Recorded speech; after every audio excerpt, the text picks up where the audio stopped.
नमस्कार, मैं doctor Ajay Kumar Gupta, associate professor, शासकीय कला महाविद्यालय पनागर, वाणिज्य संकाय बीकॉम में प्रथम वर्ष में प्रवेश लेने वाले सभी विद्यार्थियों का हार्दिक अभिनंदन और स्वागत करता हूँ।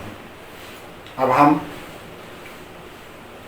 कुछ दिनों तक ऑनलाइन पढ़ेंगे। आज हम वाणिज्य का एक महत्वपूर्ण विषय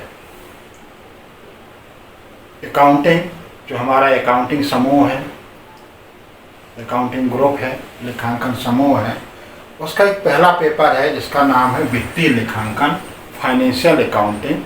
इसे जानेंगे। आप लोगों ने बुक कीपिंग हायर सेकेंडरी में पढ़ा होगा।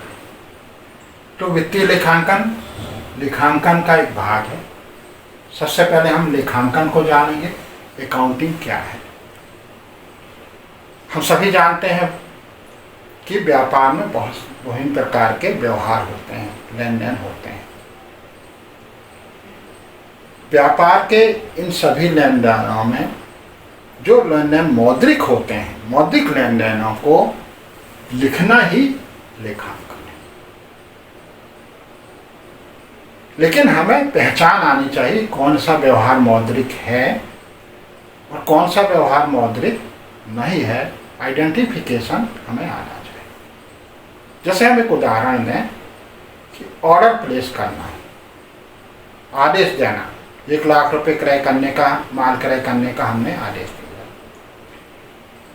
यह मौद्रिक व्यवहार नहीं, जबकि हम ऑर्डर दे रहे हैं 1 लाख रुपए का, पैसा है, मौद्रिक है, लेकिन मौद्रिक व्यवहार नहीं है, ट्रांजैक्शन नहीं। ट्रांजैक्शन होने पर हमारा जो व्यापार की फाइनेंशियल पोजीशन है वो परिवर्तित होना चाहिए, वित्तीय स्थिति में बदलाव आना चाहिए, अभी आए या भविष्य में आए।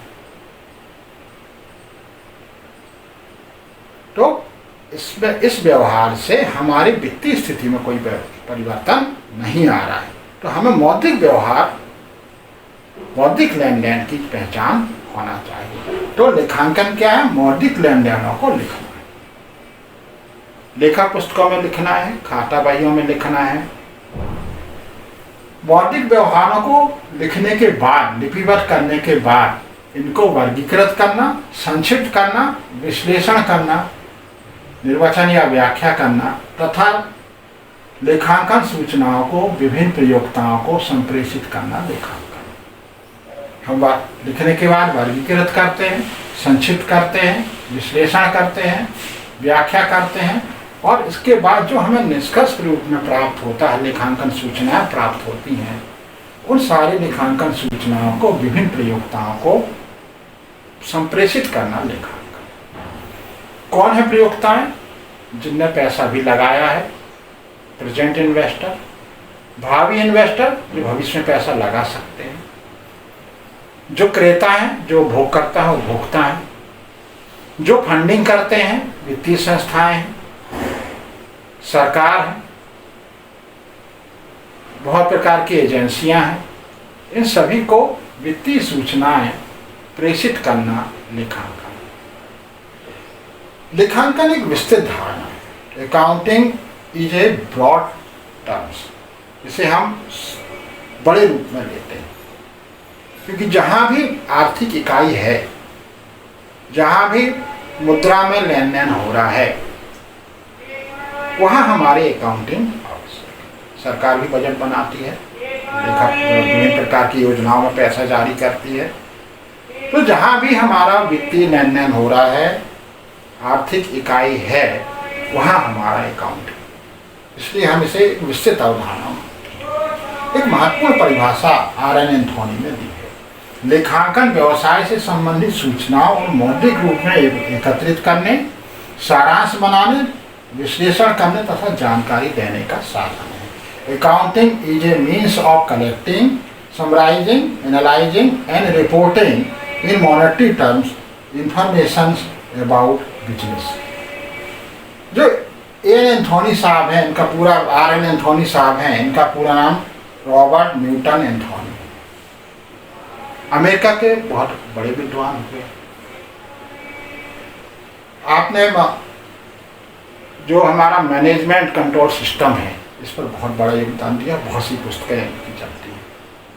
अमेरिका के जो हार्वर्ड बिजनेस स्कूल है वहाँ आप प्रोफेसर थे और बहुत बड़ा योगदान है। एक अच्छी परिभाषा है। जब हम इन परिभाषा और आशय को देखते हैं तो हम देखते हैं कि लेखांकन प्रक्रिया में क्या क्या है। तो सबसे पहला है रिकॉर्डिंग, लिपिबद्ध करना, लिखना। हम वित्तीय लेनदेनों को, मौद्रिक लेनदेनों को लेखा पुस्तकों में लिखते हैं। रोज नामचा में, डेली बुक हम जिसे कहते हैं, रफ पुस्तक कह सकते हैं, ओरिजिनल पुस्तक कह सकते हैं, इनमें हम व्यवहारों को लिखते हैं। सबसे पहला काम है व्यवहारों को लिखना। सॉफ्ट स्किल हमारी डेवलप हो चुकी है। हम बहुत हम सॉफ्ट फॉर्म में भी इन व्यवहारों को रख सकते हैं। दूसरा है हमारा वर्गीकृत करना, क्लासिफाई। हम इन व्यवहारों को वर्गीकृत करते हैं, अलग अलग खातों में हम इसको बांटते हैं और यह वर्गीकरण हम पोस्टिंग के आधार पर, जो खाता वही है उसमें विभिन्न प्रकार के खाते बना करके करते हैं। इसके हमारे उपकरण है क्लासिफिकेशन के, वर्गीकरण करने के। तीसरा है हमारा इसका हम संक्षिप्त करना, सारांश तैयार करना, समराइजिंग करना। फिर हम सारांश बनाते हैं। सारांश के रूप में हम निर्माण खाता, व्यापार खाता, लाभ हानि खाता, चिट्ठा और अंकेक्षण रिपोर्ट, ये हमारे एक संक्षिप्तीकरण के उपकरण हैं। इसके बाद आता हमारा विश्लेषण करना, जो हमारे इन सब के आधार पर हम इनका विश्लेषण भी करते हैं। विश्लेषण के भी अलग हमारे टूल्स हैं। रेशो एनालिसिस, अनुपात विश्लेषण, ट्रेंड एनालिसिस, प्रवृत्ति विश्लेषण, हमारे कंपैरेटिव स्टेटमेंट, विभिन्न प्रकार के स्टेटमेंट बनाते हैं। तो हमारे विभिन्न प्रकार के हर चीज़ें हमारे उपकरण हैं। इसके आधार पर हम विश्लेषण करते हैं। फिर हम करते हैं निर्वचन करना, व्याख्या करना। व्याख्या करना क्या है? आंकड़े कहते हैं गूंगे होते हैं, आंकड़े बोलते नहीं, लेकिन जब उनकी हम व्याख्या करते हैं तो उन्हें एक वाणी मिल जाती है। जैसे हम बोलते हैं कि पिछले वर्ष हमने 8% लाभ कमाया। तो 8% क्या है? एक हमारा निर्वचन है, व्याख्या है, जो एक फिगर को बतला रहा है। एक वाणी मिल गई है 8% की। 10% भी हम कहते हैं कि पिछले वर्ष हमने बिफोर लास्ट ईयर हमने 8% कमाया था, लाभ इस साल हमने 10% कमाया है। तो हमको एक मैसेज भी कन्वे हो रहा है कि 2% हमने लाभ अधिक कमाया है। तो हमारी एक व्याख्या करते हैं, निर्वचन करते हैं। और इन सब के बाद जो हमारी लेखांकन सूचनाएं हमको प्राप्त होती हैं, विभिन्न हित रखने वाले, व्यापार में हित रखने वाले और ऐसे भी लोग हैं जो उसी प्रकार के बिजनेस करने वाले दूसरे इन्वेस्टर हैं, वो भी एक व्यवसाय के आंकड़ों को देख करके वो अपनी रणनीति बनाते हैं। तो जो हमारी सूचनाएं हैं, लेखांकन सूचनाएं हैं, वो डिसीजन मेकिंग में, निर्णय लेने में बहुत महत्वपूर्ण भूमिका निभाती हैं। और इसलिए हमारा वाणिज्य में लेखांकन का अपना एक महत्व है। एक हमारा पेपर है, हर first year, second year, final, हम जैसे जैसे आगे बढ़ते जाएंगे लेखांकन के अलग अलग भाग, जो हमारे अलग अलग प्रकार हैं, जिसमें हम लागत लेखांकन पढ़ते हैं, प्रबंधकीय लेखांकन पढ़ते हैं, और इसके बाद हम विभिन्न प्रकार के स्टेटमेंट के रूप में हम बहुत सारे अकाउंटिंग को पढ़ते हैं। स्टैंडर्ड अकाउंट पढ़ते हैं, हम पार्टनरशिप के लिए अलग से साझेदारी अकाउंटिंग पढ़ते हैं, हम कंपनी के लिए लेखे अलग पढ़ते हैं, कंपनी लेखे नाम है, कॉर्पोरेट सेक्टर एक डेवलप हुआ है। तो हर सेक्टर में अकाउंटिंग का एक अपना महत्व है। वाणिज्य के विद्यार्थियों को अकाउंटिंग का व्यवहारिक और सैद्धांतिक दोनों पक्ष मालूम होना चाहिए। हम आगे जानेंगे कि लेखांकन हमारा कला और विज्ञान दोनों हैं। हम आगे फिर पढ़ेंगे। धन्यवाद।